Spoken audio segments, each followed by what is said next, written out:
எனக்கு உண்மையிலே இந்த உண்டிலாம் பார்க்கும்போது ரொம்ப அழகாக சந்தோஷமாக இருந்துச்சுங்க. நான் இந்த மங்கி உண்டி பாருங்கள் எவ்வளோ அழகாக செஞ்சுருக்காங்கன்னு. அதுக்கப்புறம் ஆமை உண்டி பாருங்கள் எவ்வளோ அழகாக இருக்குதுன்னு சொல்லிட்டு சூப்பராக இருந்துச்சு, க்யூட்டாக இருந்துச்சு. ஒன்று ஒன்று பார்த்து பார்த்து செஞ்சுருக்காங்க. அதுக்கப்புறம் யானை உண்டி, நாங்கள் சின்ன பிள்ளையா இருக்கும்போதெல்லாம் ஆப்பிள் மேங்கோ அந்த மாதிரி உண்டி மட்டும்தான் பார்த்துருக்கோம். இப்போ பார்த்திங்கன்னா எல்லா அனிமல்ஸ்லேயும் உண்டி இருக்குது, பார்க்கவே அழகாக இருக்குது. எனக்கு ரொம்ப பிடிச்சிருந்துச்சி இந்த யானை உண்டி. அப்புறம் பாருங்கள் ஆந்த உண்டி பாருங்கள், ஆந்த ஷேப்லேயே எவ்வளோ அழகாக இருக்குது பாருங்கள். அதுக்கப்புறம் வந்து யானையிலே வந்து தும்பிக்கை தூக்கிட்டு உட்காந்துட்ருக்குற மாதிரி. அதுக்கப்புறம் இந்த பொம்மை எனக்கு ரொம்ப பிடிச்சிருந்துச்சி. ரொம்ப நாளைக்கு அப்புறம் இந்த பொம்மையை பார்க்குறேங்க, அழகாக இருக்குல்ல.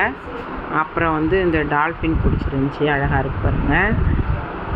நிறைய இருந்துச்சு, ஆனால் வந்து ஒரு கொஞ்சம் தான் வீடியோ பிடிக்க முடிஞ்சிச்சு.